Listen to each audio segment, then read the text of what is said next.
The fluorescent lights at Millbrook Grocery buzzed faintly overhead, casting their pale glow across the half-empty aisles.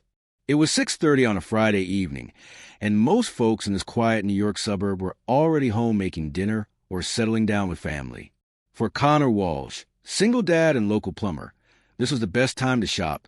Peaceful, predictable, calm. His 8-year-old daughter, Ruby, trailed close to his side, her school backpack still hanging from her shoulders like she hadn't had a chance to drop the weight of the day. She was small but sturdy, with curious eyes that seemed to notice everything. She tugged lightly on his sleeve, pointing at the brightly colored cereal boxes. "Daddy, can we get the one with marshmallows?" she asked, her voice hopeful but cautious. Connor reached for a plain box of cornflakes, his large, weathered hand steady. He glanced down at Ruby, his steel-blue eyes softened by her eagerness. "We'll see, princess. You know how sugar makes you bounce off the walls." Before Ruby could protest, the bell above the glass door chimed. Connor didn't look up at first. Shoppers came and went all the time, but the sound that followed froze him in place. Everybody on the ground. The voice cracked like a whip, harsh, desperate, trembling. Connor turned his head just enough to see the man in a ski mask brandishing a handgun, his arm jerking wildly as he pointed it toward the cashier. The sudden violence tore the calm evening apart. Milk cartons tumbled from frightened hands. A baby wailed in a stroller, and shoppers screamed as they ducked between shelves. Ruby gasped, her small hands clinging to the straps of her backpack like a lifeline. Her eyes widened in raw terror. "Daddy," Connor raised one finger to his lips. The gesture was calm, firm, commanding. Not a flinch, not a tremor. In the middle of chaos, Connor became still as stone, an island control in a storm of panic. Ruby, trembling, followed his lead. The gunman's sneakers squeaked against the linoleum as he moved erratically down the aisle. His voice cracked with nerves as he barked orders at the teenage cashier, Kevin, who fumbled helplessly with the register. I can't get it open." Kevin's voice quivered, his fingers slapping uselessly at the buttons. The gunman's breathing grew heavier, ragged. Sweat beaded beneath the edge of his mask. He waved the weapon in frustration, his grip uneven. Connor studied him with trained precision. The way the man's finger wasn't even near the trigger. The amateurish stance. The trembling. He was dangerous, yes, but not seasoned. Desperate, not deadly. Connor had seen real killers before. Men in Afghanistan who didn't blink when they pulled the trigger. This was no professional. Still, panic made amateurs unpredictable. That was its own kind of danger. Connor adjusted his stance just slightly, positioning himself between Ruby and the gunman. His years in the Army Rangers hadn't dulled his instincts. He could feel the tension building like a coiled spring. And then, from the corner of his vision, he noticed her. A woman, maybe in her 40s, stood near the end of the aisle. Platinum blonde hair pulled back in a perfect chignon. A tailored black suit that screamed money and authority. But it wasn't her appearance that set Connor on edge. It was her posture. Controlled. Deliberate. She wasn't cowering like the others. Her gray eyes weren't wide with fear. They were sharp, watchful. She recognized something in him. And he, reluctantly, recognized something in her. The gunman swung toward Connor, his voice rising in panic. "I said don't move." Connor didn't blink. He lifted his hands slowly, palms out, his gaze steady, voice low and calm. "Son, you don't want to do this." The man faltered, the gun wavering. Connor's tone wasn't fearful. It was measured, almost conversational, like he was talking to a skittish animal. "Look at your hands," Connor said gently. The robber instinctively glanced down. His grip was sloppy, loose, nothing like the solid hold of someone truly ready to fire. "Walk away now," Connor continued, his words deliberate, unhurried. "Before this gets complicated." For a moment, the world seemed to hold its breath. And then, the resolve in the gunman's shoulders collapsed. His weapon dipped an inch. His eyes, barely visible through the ski mask, flickered with uncertainty. That was when the woman in black moved. She stepped into the aisle, blocking the back exit with an ease that spoke of training. Not fear, strategy. Her movements, like Connor's, belonged to someone who had been in dangerous rooms before. The robber realized the trap was closing and bolted toward the side door instead. His shoulder clipped a rack of potato chips, sending bags scattering across the floor as he stumbled into the night. Seconds later, sirens wailed in the distance, growing louder. Ruby broke from her frozen stance and threw herself against Connor's side, burying her face into the rough fabric of his work shirt. "Daddy, how did you know?" Connor bent down, smoothing her dark hair with his broad hand. His voice softened, calm as silk. "Sometimes you just know, sweetheart. Sometimes you just know." But his eyes, steady as ever, lifted past her head to meet the gray gaze of the woman in black. Red and blue lights bathed the storefront as police cruisers screeched into the lot. Officers spilled out, weapons drawn, securing the scene. Paramedics rushed in to check the shaken customers. Detective Ray Martinez took statements, his notebook filling quickly with the scattered accounts of terrified witnesses. Connor kept his answers clipped, professional. He said just enough to explain, but nothing that revealed his past. To them, he was just a father who'd acted on instinct. Ruby never let go of his hand, occasionally glancing up to make sure her dad's face was still calm. She was tougher than most kids her age. She had to be. Losing her mother had forced her to grow up too soon. Connor felt that weight every day. The woman in black, meanwhile, moved with deliberate grace. She spoke quietly to Detective Martinez, handing him a business card with the confidence of someone used to being obeyed. Then she turned and approached Connor.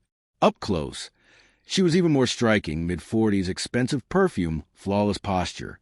Her suit probably cost more than Connor, made in a month crawling under sinks. She extended her hand, her voice smooth but commanding. "Rebecca Morrison." Connor clasped it briefly, noting the firm grip and faint calluses under her polished exterior. "Interesting. Connor Walsh," he said evenly. Rebecca's gray eyes seemed to catalog every detail about him in seconds. His military posture, his controlled breathing, the faint scar above his eyebrow. "You handle that situation like someone with training," she remarked. Her smile was professional, but not unfriendly. "I run a security consulting firm. We're always looking for people with natural instincts." Connor's body tensed, almost imperceptibly. How could she know? "Single parent?" she added casually, glancing down at Ruby. Connor's jaw tightened. "My wife died 3 years ago. Car accident." The words came out flat, the way they always did, practice from repetition. Rebecca's expression softened briefly, as if with genuine sympathy. "I'm sorry. That must have been difficult." Ruby tugged at Connor's sleeve. "Daddy, can we go home? I have a math test tomorrow." Connor checked his watch. 7:15, past their usual dinner time. "Of course, Princess." Rebecca slid a sleek business card into his hand. The lettering gleamed in the flashing police lights. Blackstone Security Solutions. "If you ever consider a career change, Mr. Walsh, call me," she said. "We value people who can keep their heads in a crisis." Connor pocketed the card without reply. He walked Ruby to their battered Toyota pickup, helped her into the passenger seat, and buckled her in with practiced ease. In the rear-view mirror, he watched Rebecca Morrison slip into a black BMW sedan. She lingered behind the wheel for a long moment, speaking into her phone before finally driving away. Something about her timing, her presence in that store, didn't sit right with him. Too convenient, too deliberate. He turned the ignition, Ruby humming softly beside him, already more concerned about multiplication tables than masked men with guns. Connor drove them home through the quiet streets of Millbrook, the ordinary houses passing by like a promise of normalcy. White siding, neat lawns, porches with pumpkins set out for October. But inside Connor's chest, something long buried stirred again. The cold calculation of violence, the instinct of a soldier who could never truly leave the war behind. The Walsh house on Maple Street looked like any other in Millbrook. 2 stories of white siding, blue shutters, and a yard that hadn't been mowed in a week. On the surface, it was normal, almost comforting. But inside, the air carried a weight that only Connor could feel. The grocery bags sat untouched on the kitchen counter, their contents half forgotten. Ruby spread her math homework across the table, her pencil scratching against the paper as if nothing had happened an hour earlier. Kids were resilient, sometimes heartbreakingly so. Connor heated up leftover spaghetti, setting a steaming bowl in front of her. She smiled, the kind of tired but innocent smile only an 8-year-old could manage. "Daddy," she asked between bites, "why didn't that man scare you?" Connor paused, leaning against the counter with a beer bottle in hand. How could explain to a child that fear wasn't gone, only buried, that years in uniform had carved scars inside him that never truly healed? "I was scared," he said finally, his voice quiet but steady. "But sometimes being scared just means you have to be extra brave." Ruby nodded, satisfied with the answer. She bent back over her homework, as if bravery was as simple as finishing long division before bedtime. Connor watched her for a long moment, his chest tightening with both pride and dread. She was tougher than most kids her age, but she shouldn't have to be. Not yet. Later, after Ruby was asleep, Connor sat on the back porch with his laptop. The October night carried the crisp scent of burning leaves from somewhere down the block. The neighborhood was peaceful, serene. Yet Connor couldn't shake the unease gnawing at him. Rebecca Morrison's card lay on the weather table, its heavy cardstock and embossed lettering almost smug. Blackstone Security Solutions. The name itself sounded too polished, too clean. Connor typed it into his browser. The company's website was glossy, professional, full of stock photos of sharp-suited men and women shaking hands with government officials. Blackstone had contracts across 3 states, serving corporate clients, high-net-worth individuals, and government agencies. Their CEO, Rebecca Morrison, was described as a summa cum laude Georgetown graduate with years of experience consulting for prestigious firms. But something about the profile felt off. Too rehearsed. Too perfect. Connor frowned, leaning back in his chair. In the Rangers, he'd been taught to trust patterns and to notice when something didn't fit. He closed the laptop and took a slow drink of beer. The taste was bitter, grounding, but inside, the soldier in him, the part he'd tried to bury under plumbing jobs and PDA meetings, was already awake, scanning for threats. The next morning, Connor dropped Ruby off at Millbrook Elementary. She waved, her ponytail bouncing as she ran toward the school doors. He lingered a second longer than usual, watching her disappear into the crowd of kids. Then he drove to his first service call. Mrs. Chen's kitchen sink had backed up again, tree roots in the main line. Connor parked his van in her driveway, grabbed his heavy toolbox, and got to work. Mrs. Chun, 82 and sharp as a tack, hovered nearby in her floral housecoat. "You fix right this time." No more bandage solution. Connor managed a tired smile. "Depends if you're ready for the real fix." Her eyes narrowed behind thick glasses. She didn't scare easy. He laid out his tools in neat rows, each one placed with care. That habit wasn't just military training. It was his father's teaching. A man who couldn't respect his tools couldn't be trusted with a job. As he worked, the familiar weight of wrenches and fittings steadied him. Honest work. Predictable. Pipes didn't lie. People did. Halfway through, he heard the low purr of a car engine outside. Through the window, he spotted a sleek black BMW pulling into the driveway. His gut tightened. Rebecca Morrison stepped out, immaculate as ever. Even in the drizzle, her tailored black pantsuit looked flawless. She didn't belong in this modest neighborhood any more than a diamond belonged in a toolbox. Mrs. Chun peered through the curtains. "Who this fancy lady? She sell something?" Connor's phone buzzed. An unknown number flashed on the screen.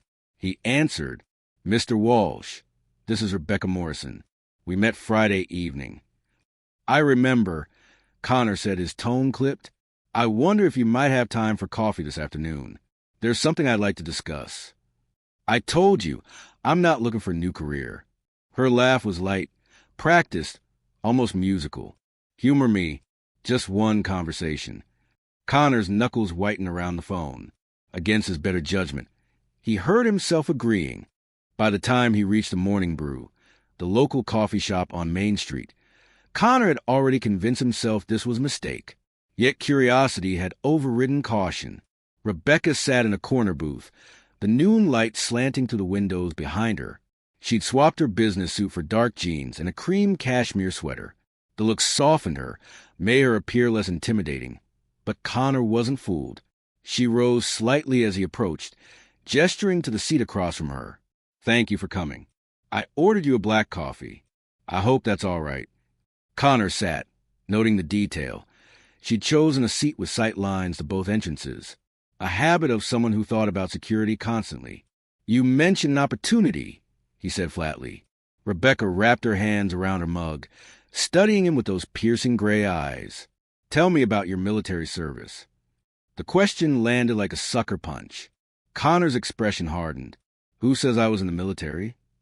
Her smile was knowing, almost predatory. "Your posture, the way you handled yourself in the store. You've seen combat." Connor's jaw tightened. He hated being read, dissected like a specimen. Still, he gave her the bare minimum. "Afghanistan. 2 tours. Army Rangers." Rebecca nodded slowly, as though confirming a theory. "Thank you for your service. I know that's not easy to talk about." She paused, then leaned forward. "How would you feel about using those skills again, in a civilian capacity?" Connor pushed his chair back slightly. "I'm not interested in being a hired gun." Her laugh was sharp at this time, tinged with something bitter. "Neither am I, Mr. Walsh." She slid a manila folder across the table. "The Wellington family. Judge Harrison Wellington, his wife Patricia, and their 2 children. They've been receiving threatening letters. Detailed surveillance. Someone knows their every move." Connor reluctantly opened the folder. Inside were photographs, schedules, personal details, intimate information only someone watching closely would know. Patricia's yoga classes, the kids' after-school activities, the judge's commute. Connor's stomach twisted. This isn't some crank with a grudge. This is professional surveillance. Rebecca nodded grimly. "That's why I need someone with your skills." Connor snapped the folder shut, pushing it back toward her. "Find someone else." Rebecca didn't flinch. Her fingers drummed the table once, measured, deliberate. "There's something else you should know about Judge Wellington. He presided over a high-profile money laundering case in 2018. Robert Harrison versus the state of New York." Connor's brow furrowed. "Harrison." Her voice dropped. "Robert Harrison wasn't guilty. He was a fall guy. The judge made sure he took the fall. Harrison died in prison. He left behind 2 children who grew up believing their father was a criminal." The weight of her words hung heavy between them. "You seem to know a lot about this," Connor said cautiously. Rebecca's smile was razor-thin. "I make it my business to know about corruption." She leaned back, her expression unreadable. "Someone has been planning revenge against Judge Wellington for a very long time." Connor stood abruptly, tossing a $5 bill onto the table. "I'll think about it." Rebecca's voice followed him as he walked toward the door. Calm, steady, unnervingly certain. "Be careful who you trust, Mr. Walsh. Sometimes the people we think we know best are hiding the darkest secrets." The words lodged deep in Connor's chest as he stepped into the crisp October air. The soldier in him was wide awake now, and he knew one thing for sure. His life and Ruby's were about to get much more complicated. Connor sat in his truck outside the elementary school, engine idling, the low hum filling the silence. The afternoon sun slanted through the windshield, casting sharp lines across the dashboard. Parents bustled around, calling out to their kids, slamming car doors, laughing in the easy rhythm of suburban life. He should have been part of that rhythm, just another single dad waiting to pick up his daughter. But Rebecca Morrison's words kept replaying in his mind, like a song he couldn't shut off. "Be careful who you trust, Mr. Walsh. Sometimes the people we think we know best are hiding the darkest secrets."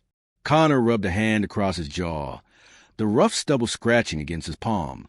He didn't like mysteries. Not anymore. In Afghanistan, every unanswered question could mean an ambush waiting down the road. Back home, unanswered questions had a different cost. Ruby's safety. The school doors opened, and kids poured out like water breaking through a dam. Ruby spotted him immediately, her ponytail bouncing as she ran. She climbed into the truck, cheeks flushed with laughter. "Daddy, guess what? I aced my math test." Connor forced a smile, reaching over to high-five her small hand. That's my girl. She launched into a story about her teacher's silly Halloween decorations, her voice full of youthful excitement.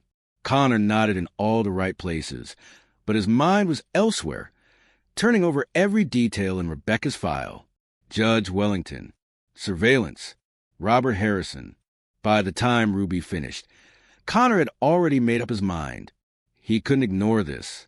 Not when something about Rebecca felt both deliberate and dangerously personal. That night, after Ruby was asleep, Connor pulled out his old contacts list. Buried deep in it was a name he hadn't called in years. Mike Donovan. Mike had been with him on his second tour, a wiry, sarcastic medic who could stitch up a wound with one hand and flip off a superior officer with the other. After the war, Mike had gone into private investigations, dabbling in background checks and security consulting. Connor hesitated before dialing. He didn't like dragging old ghosts into his new life. But if anyone could pull apart Rebecca Morrison's perfect facade, it was Mike. The line clicked, and a familiar voice answered. If it isn't the man who swore he'd never call me again. Walsh, you still alive? Barely, Connor said. His lips twitched into the faintest smile. I need a favor. You always do. I need a background check. Rebecca Morrison, CEO of Blackstone Security Solutions. A low whistle came through the line. You don't mess around, do you? What's the angle? Connor's tone hardened. She found me, knows about my past, wants me involved with something big, feels wrong. Mike's voice shifted from teasing to serious in an instant. Send me whatever you've got. I'll dig. Connor hung up, staring at the phone in his hand. For the first time in years, he felt that old familiar tension tightening his chest. It was the same feeling he'd had before missions, anticipation mixed with dread. The following afternoon, Mike called back. His tone was sharper now, laced with disbelief. Connor, your Rebecca Morrison doesn't exist. Connor frowned. What do you mean, doesn't exist? I mean her history is a patchwork. Georgetown diploma? Fake. Employment records? Thin as air. Social Security trail starts in 2009, nothing before that. It's like she materialized out of nowhere 15 years ago. Connor's grip tightened on the phone. That doesn't happen by accident. No, it doesn't, Mike agreed. But here's the kicker. I ran her face through some old databases. She's not Rebecca Morrison. She's Charlotte Harrison. The name hit Connor, like a punch to the gut. Harrison? Yeah, Mike said grimly. Daughter of Robert Harrison, the guy who died in prison after Wellington's trial. She disappeared after her father's death. No records, no sightings, nothing. Until, apparently, she reinvented herself as Rebecca Morrison. Connor's mind raced. Charlotte Harrison.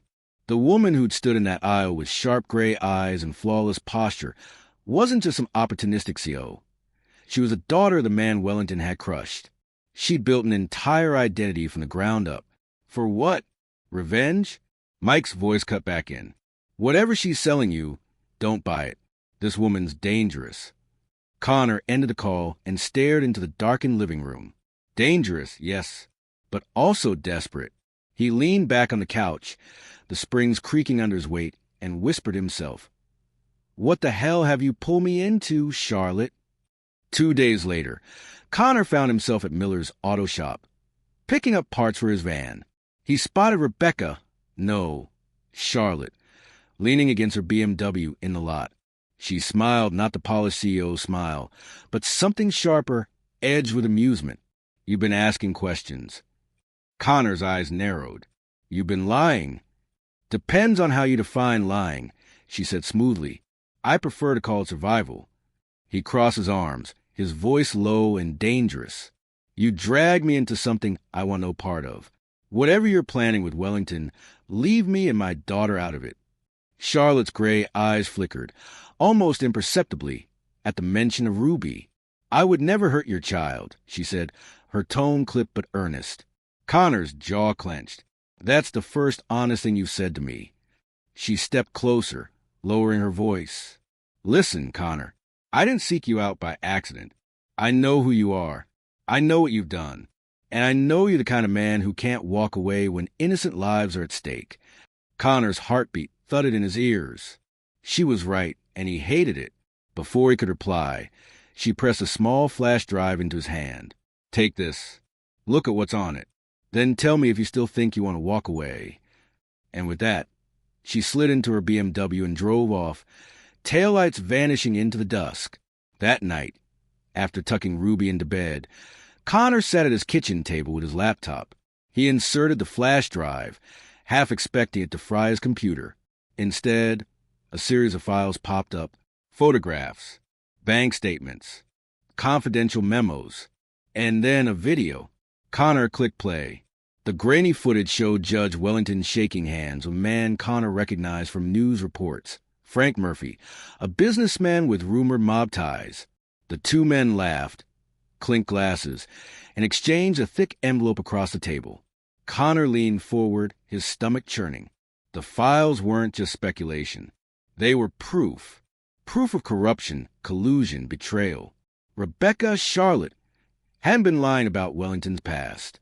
And now, by knowing the truth, Connor realized he was already in deeper than he wanted to be. He closed the laptop, running both hands down his face. His voice came out as a whisper, heavy with reluctant conviction. Damn it, there's no walking away now. The next morning started like any other. At least, that's how it seemed. Connor dropped Ruby at school, watched her run across the cracked blacktop with her friends, and felt that brief swell of relief that came every time she disappeared into the safety of the building. Except today, the relief didn't last. He lingered by the curb longer than usual, his hands gripping the steering wheel so tightly that the old vinyl creaked. Every instinct in his body screamed that danger was circling closer, invisible but real. Charlotte Harrison's flash drive had done that to him. Once you saw the truth, you couldn't unsee it. By mid-afternoon, Connor was elbow-deep in a busted water heater in a client's basement. Steam hissed, pipes rattled, the smell of rust and metal filled the cramped space. Normally, this kind of work grounded him. Simple, honest, predictable. But today, he couldn't shake the nagging buzz in his chest. His phone vibrated in his pocket. Unknown number again. He wiped his hands and answered, Mr. Walsh. The voice was male this time. Smooth, calculated, with a faint trace of menace. We know who you are. More importantly, we know who Ruby is. Connor's stomach turned to ice. If you want to keep her safe, you'll meet us. Pier 17. Midnight. Alone. The line went dead. For a long moment, Connor just stood there in the dim basement, the world narrowing to the sound of his own ragged breathing. His heart pounded, sharp and heavy, like it was trying to punch its way out of his chest. Ruby. They had touched the one part of his life that was untouchable. He picked her up from school that afternoon like nothing had happened. Ruby hopped into the truck, chattering about her spelling quiz, blissfully unaware of the shadow now stretching over them. Connor forced a smile, nodding at all the right moments, his jaw clenched so tight it ached. Back home, he cooked dinner, helped her with homework, and tucked her in as usual. Ruby snuggled beneath her blanket, clutching the stuffed rabbit her mom had given her years ago. Good night, Daddy. Good night, Princess. He kissed her forehead, lingered for a heartbeat, then slipped out, closing the door softly. Only when he was alone in the kitchen did he allow the mask to crack. He braced both hands on the counter, head bowed, breath shuddering. They had made it personal. And if they thought threatening his daughter would break him, they didn't know Connor Walsh. At 9 p.m., he dialed Mike Donovan. They called. Connor said flatly, "They have eyes on Ruby." Mike swore under his breath. "You're in deep, brother. Pier 17's not a meet, it's a trap." "I know," Connor said, "but I don't have a choice." "Like hell you don't. I'll back you up." Connor hesitated. He hated dragging anyone else into this. But Ruby's life outweighed his pride. "Fine, but keep your distance. If they see you, she's dead." There was a pause. Then Mike's voice came back, steady and loyal. "Got it. Just don't do anything stupid without me." At 11:45, Connor parked 2 blocks from the waterfront. The air was damp and cold. carrying the sharp tang of salt and diesel. The skeletal shapes of cranes loomed against a moonlit sky, and the rhythmic slap of waves against the pilings echoed like a drumbeat. He moved like a ghost along the cracked pavement, his boots silent, his eyes scanning every shadow. Pier 17 stretched ahead, its warehouse windows shattered, its corrugated siding rusted with age, a place where bad things could happen quietly. At midnight sharp, headlights flared. A black SUV rolled into the lot, its tires crunching over gravel. Two men stepped out, both broad-shouldered, both armed. And then she appeared. Charlotte, her platinum hair glinted in the moonlight, her dark coat flowing like a shadow around her. Her expression was cool, unreadable, but her eyes flicked toward Connor with something unspoken. Warning? Regret? Mr. Walsh. One of the men said, his voice dripping with false courtesy. You made the right choice. Connor's gaze swept the lot. Where's my daughter? A laugh, low and cruel. Relax. She's safe for now. Depends on how well you follow directions. Connor's fists curled at his sides, every muscle coiled. He forced his voice to stay calm, low, controlled. If you touch her... You'll do what, plumber? The man sneered. You're in over your head. Before Connor could respond, Charlotte stepped forward, her voice sharp. Enough games. This isn't about the girl. This is about the ledgers. Connor's head snapped toward her. What ledgers? Charlotte's jaw tightened, but she didn't deny it. The taller man smirked. Her daddy's little notebooks. Proof of everything, money laundering, kickbacks, names that'd make the whole state tremble. She has them, and she thinks she can use them. Connor's mind raced. So that was it. This wasn't just about revenge. It was about exposing an empire built on corruption. Charlotte's eyes locked with his, fierce and unyielding. I never wanted Ruby involved. But if you want her back safe, you'll help me. The words slammed into him. For the first time, Connor saw not just the CEO mask or the grieving daughter, but a woman consumed by a dangerous obsession, one that had just put his little girl in the crosshairs. Gunfire erupted. It was sudden, sharp, chaotic. Mike's backup plan had kicked in. Two well-aimed shots from the shadows shattered the night. One of the armed men dropped, clutching his leg. The other spun, firing wildly. Connor dove for cover behind a stack of crates, his body moving on instinct. Years of training roared back like a storm. He counted shots, measured distances, breathed steady even as adrenaline surged. Charlotte, move, he barked. She hesitated, then ducked behind the SUV. Her eyes burned with fury, not at him, but at the men who had hijacked her war. Connor slipped from cover, tackled the second gunman, and slammed his head into the concrete. The weapon clattered away. When the smoke cleared, Mike emerged from the shadows, his pistol still raised. His face was tight with anger. Told you it was a damn trap. Connor ignored him, grabbing the surviving man by the collar. Where's Ruby? He snarled, his voice a deadly growl. The man coughed, blood on his lips. Safe house, dockside motel, room 6. Connor dropped him like trash and turned to Charlotte. You'd better pray to God she's there, because if she's not, nothing in this world will save you from me. By 2 a.m., Connor kicked open the door to room 6 at the dockside motel. Ruby sat on the bed, her small frame trembling, eyes wide with terror. Daddy, she cried. Connor swept her into his arms, holding her so tight she squeaked. Relief crashed over him like a tidal wave, raw, overwhelming, almost painful. I've got you, princess. You're safe now. But as he carried her out into the cool night air, his eyes met Charlotte's. She stood by the motel's flickering sign, her expression unreadable. For the first time, Connor understood the truth. Saving Ruby had only tied him deeper into Charlotte's war, and there was no turning back. The dockside motel still smelled of mildew and cigarette smoke, its flickering neon sign buzzing like an angry insect in the night. Connor carried Ruby out of room 6, her small arms looped tight around his neck, her cheek pressed against his shoulder. She was safe, thank God, but safe didn't mean untouched. Her eyes, usually bright and curious, were wide and hollow now. She clutched her stuffed rabbit, so fiercely its fabric ears twisted in her grip. Connor buckled her gently into Mike's truck. "It's over, sweetheart.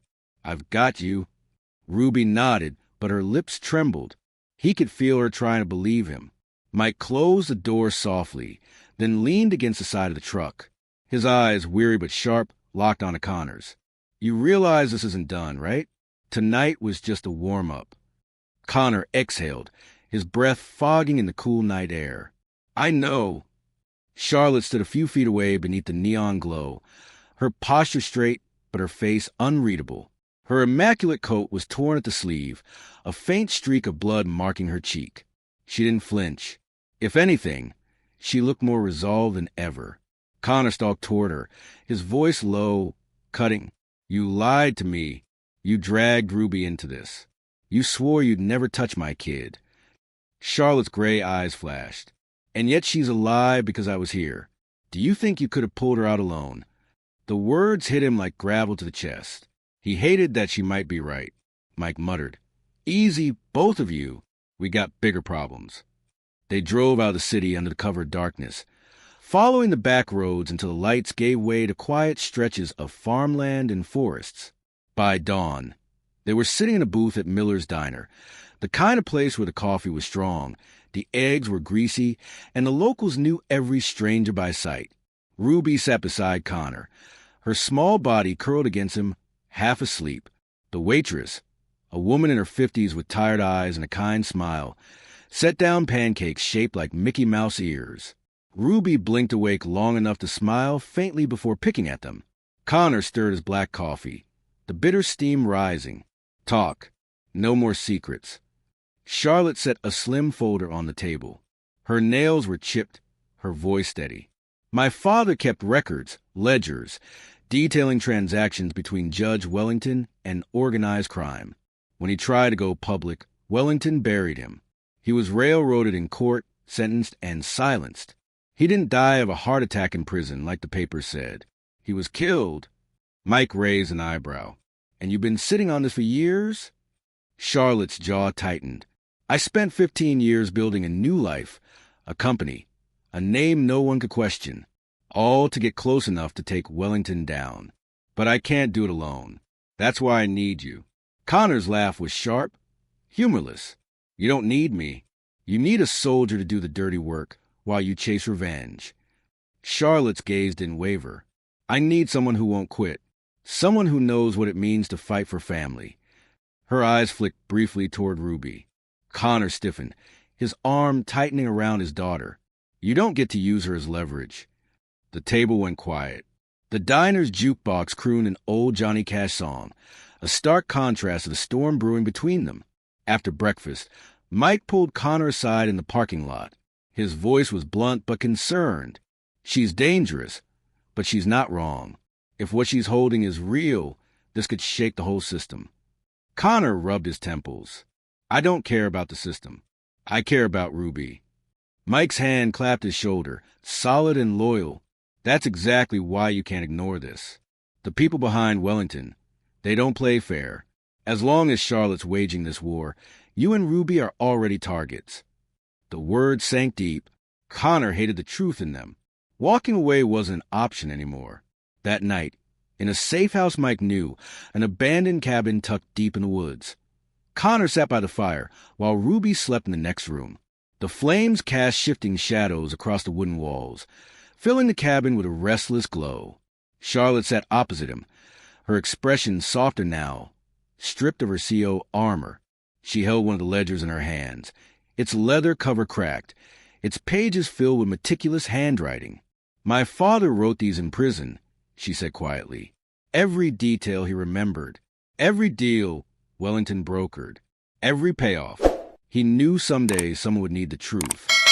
Her voice trembled just slightly, revealing the grief she usually kept hidden. "I promised him I'd finish what he couldn't." Connor studied her face, seeing past the steel exterior.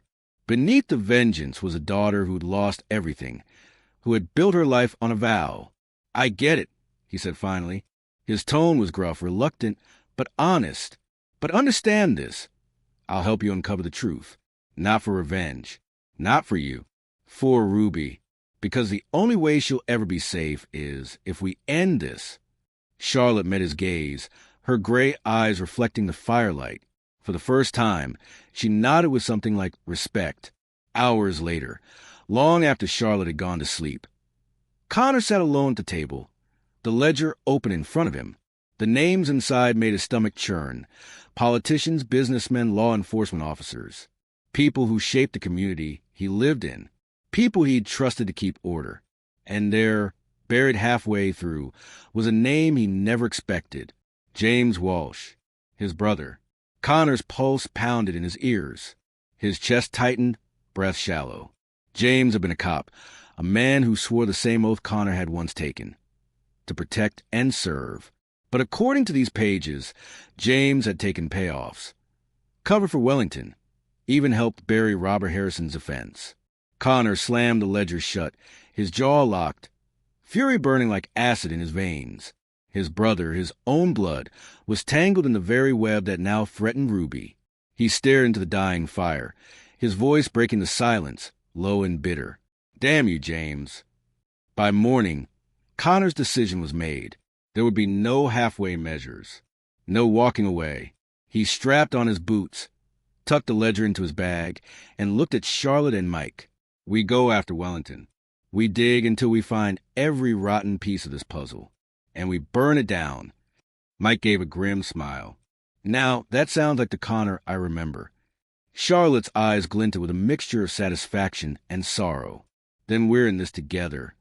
Connor glanced toward the bedroom where Ruby slept peacefully, unaware of the war building around her. He whispered under his breath, a promise as fierce as steel. For you, princess. Always for you. The fire in the cabin had burned down to embers, faint orange light flickering across the rough-hewn walls. Connor hadn't slept. He couldn't. Every time he closed his eyes, he saw James's name scrawled across the ledger's yellowed pages. His own brother, his flesh and blood. He remembered James in uniform, grinning at their father's cookout, badge shining like a medal. He remembered the pride in Ruby's eyes when Uncle James came by with his cruiser, letting her flash the siren. And now, all of it cracked and hollow, poisoned by betrayal. Connor gripped the ledger, so tightly his knuckles blanched. Rage rolled through him, hot and suffocating. How could you, James? When dawn broke, he stepped outside into the crisp autumn air. The forest stretched silent and solemn, the kind of silence that pressed heavy on the soul. Mike joined him, coffee mug steaming in one hand. You look like hell, Mike muttered. Connor's laugh was harsh, humorless. You ever find your brother's name on a payoff list? Mike studied him, eyes narrowing. James. Connor nodded once. The single word carried enough weight to crush him. Mike swore under his breath. I knew the guy had ambition, but this damn. Connor's jaw tightened. I can handle a lot of things, Mike. But not this. Not my brother tied to the people who put my daughter in danger. Mike's tone softened, though his eyes stayed sharp. Then we use it. If James is connected, he's a link in the chain. One we can pull. Connor turned back toward the cabin, his voice low and seething. No, he's not a link. He's family, and I need to look him in the eye. Later that afternoon, Ruby played with a deck of Uno cards on the cabin floor, her laughter fragile but real. Connor watched her from across the room, heart clenching with equal parts love and guilt. She deserved birthday parties and soccer practice, not shadows and whispered plans. Charlotte sat at the table, her posture elegant even in fatigue. She scribbled notes across a legal pad, her gray eyes flicking between documents. Wellington has layers of protection, she said. Shell companies, politicians, even dirty cops. Taking him down isn't just about proof. It's about timing. We need leverage. The right strike in the right place. Connor's gaze stayed fixed on Ruby. We have leverage. James. Charlotte's pen stilled. Your brother? Connor nodded, voice flat. He's in this. He's dirty, which means he knows things. And if I push hard enough, he'll talk. Charlotte studied him for a long moment. Her expression softened, but her voice was still steel. Be careful. Blood makes you blind. If you go after him, don't expect him to come back to your side. Connor's chest tightened, but his answer was firm. I don't need him on my side. I just need the truth. That evening, Mike arranged a meet at a half-abandoned bar on the edge of town. The place reeked of stale beer and cigarettes, neon signs buzzing faintly over cracked vinyl booths. James was already there, hunched over a drink. His once boyish face looked older now, harder, weighed down by secrets. He looked up when Connor entered, his eyes wary but not surprised. "Well," James said, voice low and guarded, "if it isn't my little brother." Connor slid into the booth across from him, his body tense, every nerve screaming. Cut the small talk. "I know." James didn't flinch. He sipped his whiskey, set the glass down carefully. "You don't know half of it." Connor leaned forward, his voice sharp, relentless. "You took their money. You covered their tracks. You let an innocent man rot in prison. His daughter is standing outside right now, risking her life to fix what you helped break. And they came after my kid, James. My daughter." For the first time, James's mask cracked. Guilt flickered across his features, quick and raw. "You think I wanted this? You think I had a choice? Wellington owns this county. He owns everything. I tried to keep you out of it, Connor. That's the only thing I ever did right." Connor's fists curled on the table. "Keeping me out? You dragged me in the second you cashed your first payoff." James's shoulders sagged, the weight of years pressing down. "If I talk, I'm dead. We're all dead." Connor's voice was ice. "Then die telling the truth." The bar went silent. For a moment, just two brothers stared across the cracked table, blood and history binding them even as betrayal tore them apart. Finally, James spoke, his voice low, broken. "There's a meeting tomorrow night. Wellington's people. They're moving money, cleaning accounts. You hit that, you'll find the names. But after that, Connor, I can't protect you." Connor stood, his chair scraping against the floor. His eyes burned with fury and sorrow. "You never protected me, James. Not then. Not now." He walked out, leaving his brother in the haze of whiskey and regret. Back at the cabin, Connor spread a crude map across the table. Charlotte and Mike leaned in, eyes sharp, tension thick. "Dock 32, Connor said, jabbing a finger at the waterfront sketch. "That's where they're moving the money tomorrow night." James gave it up. Mike's brow furrowed. "And you trust him?" Connor's voice was hard. "I don't trust him, but I believe him." Charlotte's lips pressed into a thin line. "Then we hit it. Quiet. Precise. We get the files and the money trail. Enough to bring Wellington to his knees." Connor looked at Ruby, asleep again in the next room, her stuffed rabbit clutched in her arms.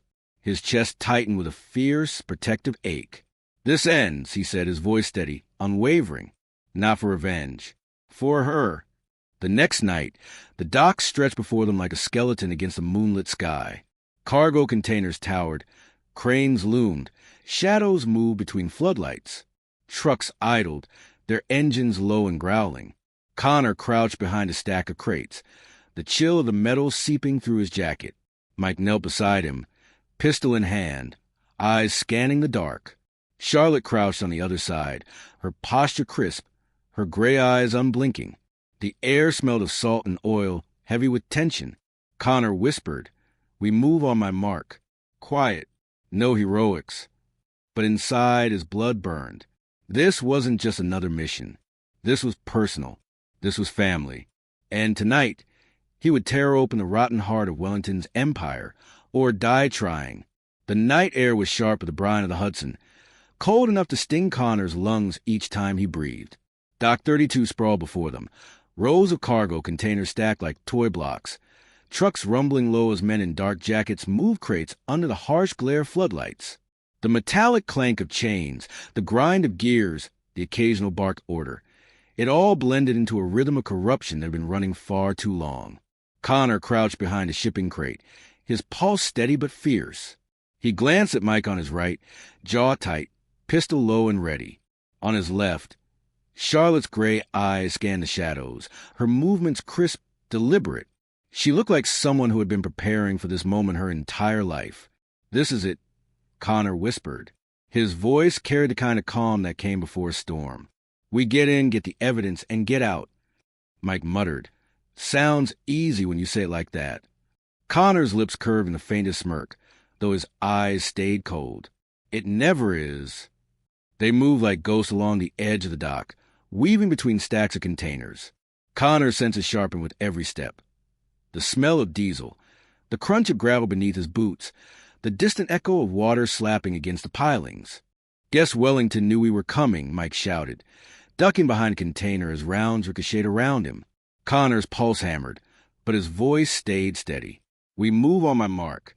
Cover fire. Then we cut north through the crates. If we stay boxed in, we're dead. Charlotte's face was pale but resolute. She clutched the bag of evidence like it was her father's last breath. Mark, Connor shouted.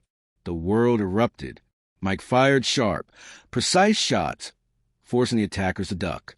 Connor dragged Charlotte low, sprinting between containers, gravel biting into his palms as they dove into cover. Bullets whizzed overhead, striking sparks from steel. Keep moving, Connor barked, his voice carrying over the chaos. They darted left, then right, weaving through the maze of metal. Men shouted orders, boots thundered, engines roared. Floodlights cut across the lot like search beams, chasing them.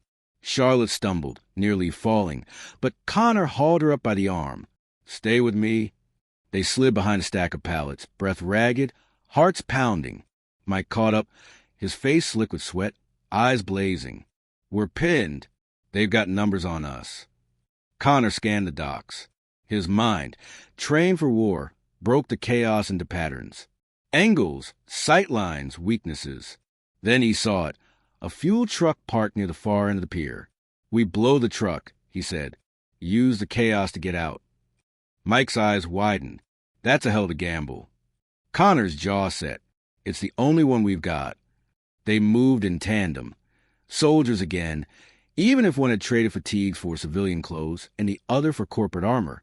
Connor sprinted toward the truck, gunfire spitting at his heels. He dove under it, ripping the gas line with a wrench from his belt.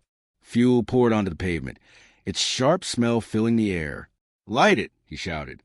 Charlotte, hands trembling but eyes fierce, struck a flare from a road kit. She tossed it across the spreading pool of gasoline. For a heartbeat, nothing. Then fire roared to life, a searing, brilliant blaze that lit the docks like sunrise. Flames climbed the truck's frame, heat rolling across the lot.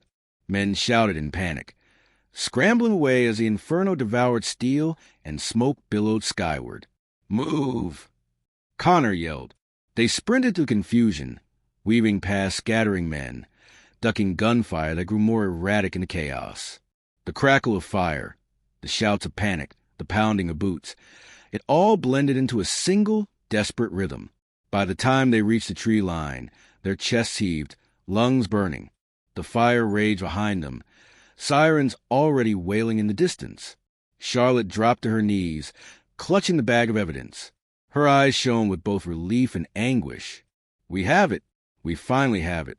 Connor bent over, hands on his knees, breath ragged. His gaze stayed locked on the fire. We're not out of this. Not even close. Mike leaned against a tree, reloading his pistol, his face grim. That wasn't just Wellington's crew. Those men were too polished, too organized. Connor straightened, the soldier in him piecing it together. He's right. This isn't just a crooked judge with some muscle. This is bigger, smarter. Wellington's just one piece on the board. Charlotte's voice trembled as she whispered, Then who's behind it? Connor's eyes were cold, unyielding. That's what we're going to find out. And when we do, we burn it all down. Back at the cabin, Ruby stirred in her sleep, unaware of the fire still burning miles away, unaware that her father had just stepped into a war far larger than he'd ever imagined. Connor stood at the window, watching the dawn creep over the horizon. His body ached, his heart heavier than ever, but his resolve was unbreakable. He whispered to himself, a vow forged in blood and fire. You wanted a fight? You've got one. The cabin smelled of smoke and damp wood, the air heavy with fatigue. They'd made it back just before sunrise, bone-tired and wired all at once. Ruby was still asleep in the back room, her soft breathing the only sound that reminded Connor there was still something pure left in his world. Connor sat at the rough kitchen table, The bag Charlotte had clutched so desperately now spilling its contents across the wood. Ledgers, flash drives, handwritten notes so meticulous they looked almost obsessive. Proof. Charlotte hovered beside him, her platinum hair pulled back messily, her usually composed posture frayed by exhaustion. Yet her gray eyes gleamed with a restless fire. Mike poured stale diner coffee into mismatched mugs, sliding one across to Connor. "So," he muttered, "let's see who the devils really are." Connor plugged a flash drive into his laptop. The screen glowed to life, rows of files populating. He clicked one. A spreadsheet unfurled, dates, amounts, account numbers, initials. The numbers themselves made his head swim. Millions, tens of millions. Laundered, shuffled, buried. Charlotte leaned closer, her voice sharp with bitterness. "That's Wellington's kingdom. Blood money. Payoffs. Kickbacks." Connor scrolled, jaw tightening. The initials and names began to appear like ghosts rising from the page. Judges, senators, CEOs, police chiefs. Then his breath caught. J. Walsh. The letters were stark against the screen, the date recent. Connor's stomach turned to stone. "James," he whispered. Charlotte froze. "Your brother?" Mike swore under his breath. "Connor." Connor's throat burned, but his voice stayed low and dangerous. It wasn't just the past. He's still in it. He's still taking their money. The silence in the cabin thickened. Charlotte's gaze softened just a fraction. You knew he was dirty. But this means he's not just a pawn. He's active. Connor snapped the laptop shut, his chair scraping back. He paced, muscles tight, fists clenching and unclenching. He knew about Ruby. He let them use her to get to me. Mike rose, steady but firm. "Slow down. You don't know that." Connor spun, eyes blazing. "The hell I don't. His name is right there. Mike. Right there. He's not just guilty, he's complicit." Charlotte's voice cut through, sharp but calm. "Then you use him. He's a thread we pull to unravel everything." Connor's jaw locked. His brother's betrayal wasn't just a thread. It was a wound. Later that morning, Ruby padded out of the bedroom in her pajamas, rubbing her eyes. "Daddy." Connor crouched down, softening his face. "Hey, princess. Sleep okay?" She nodded, then frowned. "Why are you mad?" Connor blinked. "I'm not mad." Her small eyes searched his, wise beyond her years. "Your face gets tight when you're mad. Like now." He exhaled, forcing a smile. "It's not you, sweetheart. Just grown-up stuff." Ruby hesitated, then whispered, "Is it because of Uncle James?" Connor froze. His chest tightened. "Why would you say that?" Ruby shrugged, clutching her rabbit. "I heard you last night. You said his name. You sounded hurt." Connor swallowed hard. He pulled her into his arms, holding her close. "Sometimes people we love make mistakes. Big ones. But you don't have to worry about that. I'll keep you safe." Her small arms wrapped around his neck, warm and fragile. "I know, because you're my hero." The words cut deeper than any bullet could. By afternoon, the three adults sat at the table again. The evidence spread wider this time. Maps, bank records, coded emails. Mike tapped the papers with a callous finger. This isn't just Wellington's empire. These accounts link to national figures. Senators, union leaders, hell, even military contractors. This thing's tentacles stretch everywhere. Charlotte's eyes narrowed, which means exposing Wellington alone won't be enough. We'll just cut off one head of the Hydra. Connor's jaw tightened. Then we cut deeper. Charlotte leaned back, her gaze steady. "That's easy to say. But you need to understand something. Connor, once we go after them, they won't just try to scare you. They'll destroy you. Ruby will never know normal again." Connor looked toward the closed bedroom door, where Ruby had gone back to playing with her cards. His voice was steady, unyielding. "She doesn't have normal now. Not while they're out there. If I don't end this, she'll always be in their shadow." Mike nodded slowly. "Then we go big. We don't leak this piecemeal. We build a case so airtight the press can't ignore it. Once it's public, they can't put the genie back in the bottle." Charlotte's lips curved in something between grim satisfaction and sorrow.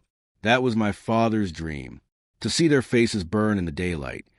That night, Connor sat alone on the porch, the woods whispering around him. The sky stretched dark and endless, stars faint against the creeping clouds. He lit a cigarette, something he hadn't done since his last tour, the bitter smoke filling his lungs. James's name still burned in his mind.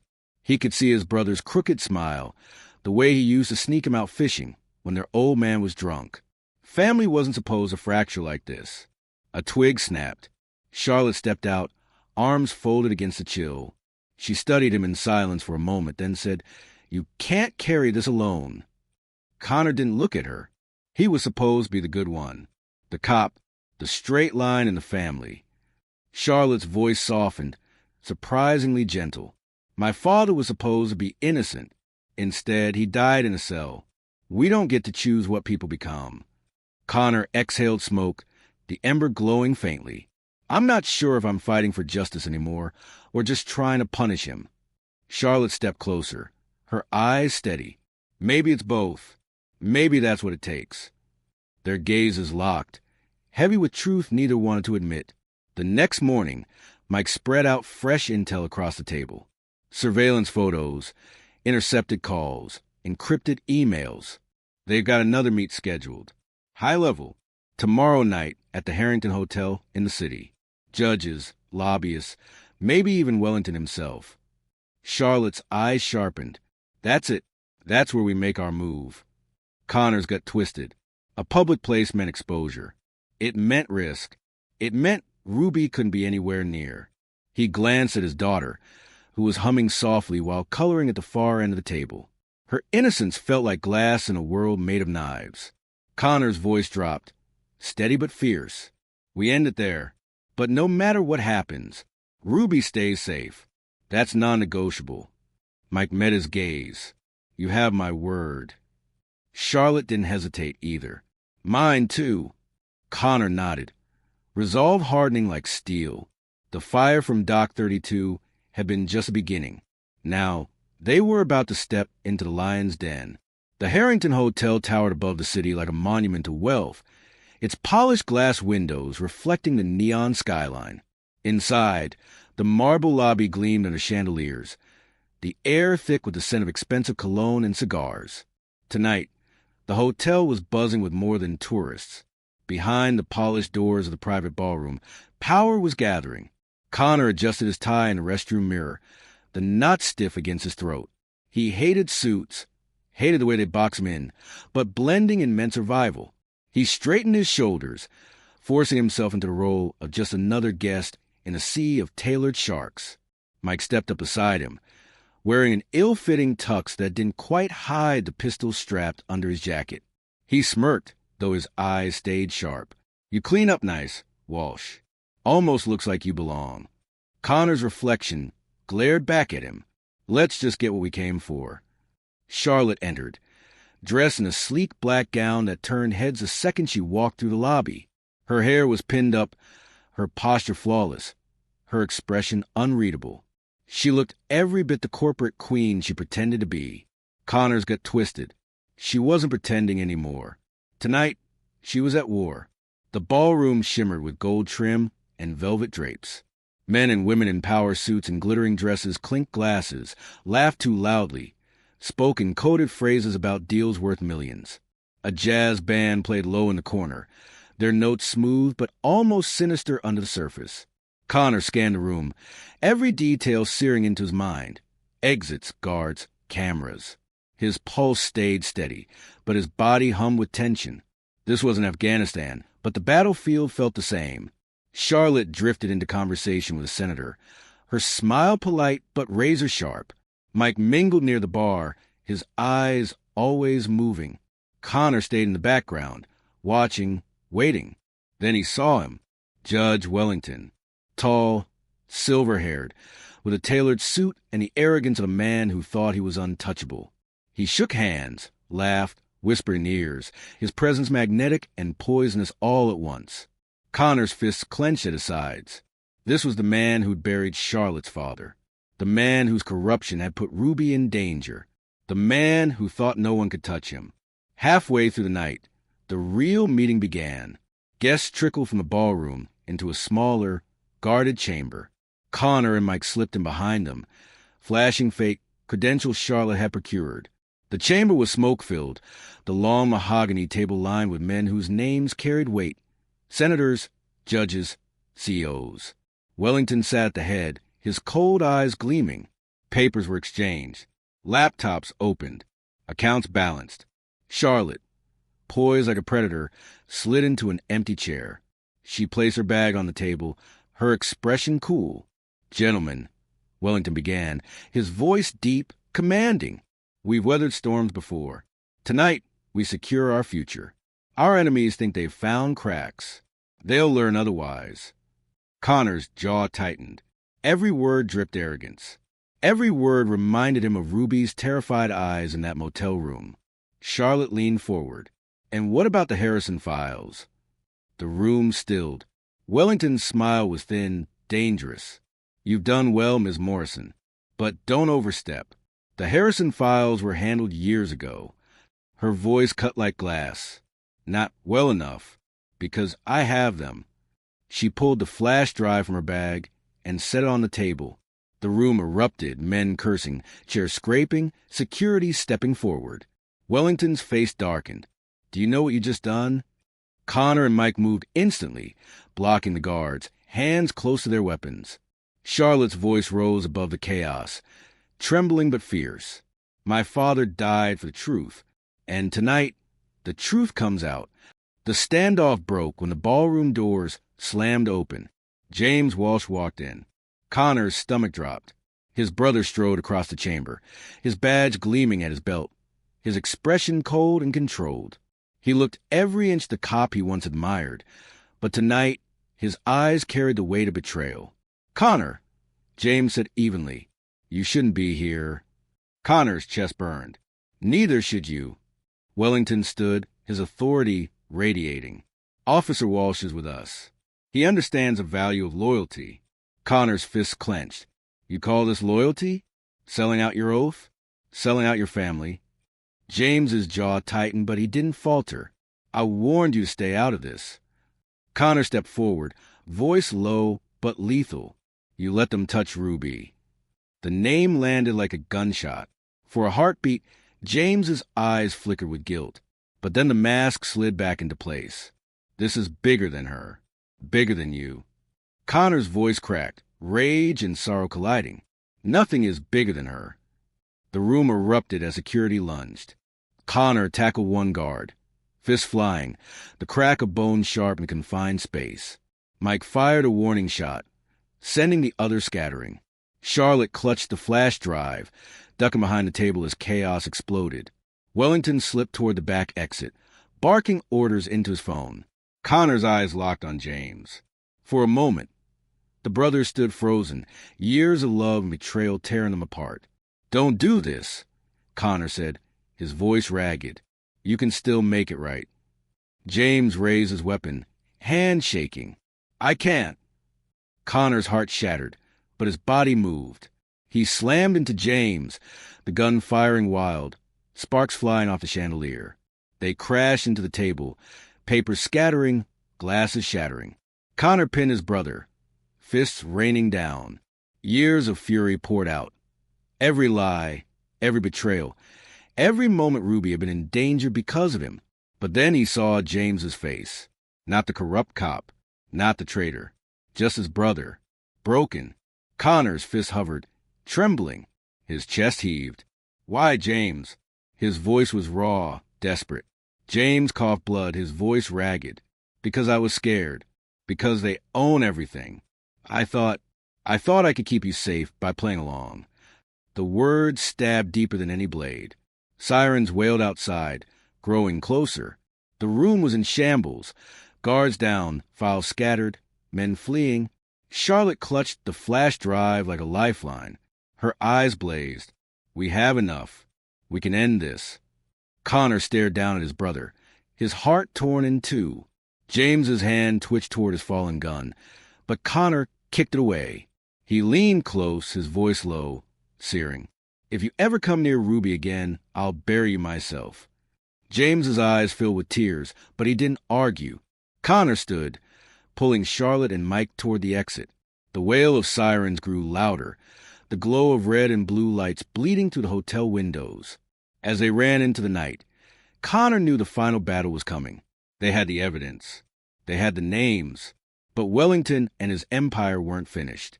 And neither was he. The city skyline glowed with restless energy, sirens still echoing faintly in the night. Connor drove with both hands locked tight on the wheel, his knuckles pale under the dashboard lights. In the passenger seat, Charlotte cradled a flash drive like it was the most fragile thing in the world. Mike rode in the back with Ruby asleep against his chest, her small face pressed into his jacket. For a fleeting moment, the sight of his daughter's peaceful breathing steadied Connor's heart. Everything he had done, every punch thrown, every line crossed, had been for her. But deep down he knew it wasn't over. Not until Wellington's empire fell. By morning, they were holed up in a safe house Mike had once used for surveillance jobs. The apartment was small, bare, with peeling paint and blinds that rattled against the draft. The kind of place nobody asked questions about. Connor set Ruby on the couch, tucking her in with a blanket. She stirred, blinking sleepily. "Daddy, are we home yet?" His chest ached. He smoothed her hair and whispered, "Not yet, princess. But soon." Ruby's eyes searched his, as if she could sense a storm still raging outside those thin walls. "You promise?" He swallowed hard. "I promise." She drifted back to sleep, clutching her rabbit. Charlotte plugged the flash drive into the laptop, her fingers trembling with restrained fury. The files opened. Spreadsheets, wire transfers, photographs, signed documents. Evidence stacked like bricks forming a wall too tall for even Wellington to climb. Mike whistled low. This is enough to burn half the state. Once this hits the press, there's no burying it. Charlotte's gray eyes gleamed. "Then let's light the match." Connor stepped forward, his voice even but weighted. "Not yet. If we just dump this, they'll spin it, bury it, twist it. We need to control the release. Make it undeniable." Mike nodded. "I know a journalist, Maggie Sloan at the Tribune. She doesn't scare easy. She'll run it if it's solid." Charlotte hesitated, her jaw tightening. For years she had dreamed of revenge, of watching Wellington fall by her own hand. But now she closed the laptop with a snap. "Then we do it your way." For the first time, Connor saw the shift in her. Not a grieving daughter chasing vengeance, but a woman choosing justice. That afternoon, they met Maggie Sloan in the back booth of a quiet diner off the interstate. She was sharp-eyed, mid-40s, her notepad already open. Mike slid the flash drive across the table. "This is your Pulitzer, Maggie, and our only way out." She plugged it into her laptop, her expression shifting from curiosity to shock to grim determination. "If this is real, and I can already tell it is, this will shake the whole country. But once I run it, you're all targets. You understand that?" Connor leaned back, his eyes steady. "We've been targets for weeks. Just make it count." That night, the story broke. The Tribune's headlines screamed across screens and newsstands. Wellington Empire exposed. Corruption network revealed. Names poured out. Judges, senators, CEOs, cops. The public roared. Protests surged outside courthouses. Phones rang off the hook in state houses. The Department of Justice announced an investigation. For the first time, Wellington's empire cracked. But cracks made desperate men dangerous. 2 nights later, Connor returned to his cabin to find the front door ajar. His heart lurched. He motioned Charlotte and Mike to stay back, then slipped inside, every muscle tense. The living room was dark, silent, until a voice emerged from the shadows. "Connor." It was James. He stood near the fireplace, his badge gone, his eyes sunken. He looked smaller now, broken, like a man who'd lost everything. "I warned you," James whispered. "You didn't listen. Now it's too late. They're coming for you." "For Ruby?" Connor's fist curled. "You should have stood with me." James shook his head, tears streaking his face. "I don't deserve to. But you need to know, Wellington's making his last move. He's running tonight. Private airstrip. If you want him, it's now or never. Connor's chest tightened. Every instinct screamed not to trust him, but he couldn't ignore the information. Before he could respond, headlights cut across the window. A black SUV roared up the driveway. Gunfire shattered the night. Bullets tore through the cabin walls. Connor dove for Ruby, shielding her with his body as it splintered. Mike returned fire through the window, his pistol spitting flame. Charlotte dragged Ruby toward the back hallway, her face pale but determined. Connor snapped a rifle from under the couch. Old habits never died. He fired controlled bursts, each shot precise, forcing the attackers back. When the gunfire finally ceased, the SUV peeled away into night, tires screaming. The cabin was torn to pieces, riddled with bullet holes. Smoke hung in the air. Ruby sobbed quietly in Charlotte's arms, trembling but alive. Connor pulled her close, his voice steady despite the chaos. "It's okay, Princess. It's okay. I've got you." But inside, he knew it wasn't okay. Not yet. Not until Wellington was gone for good. Hours later, under a sliver of moon, they pulled up to the private airstrip James had described.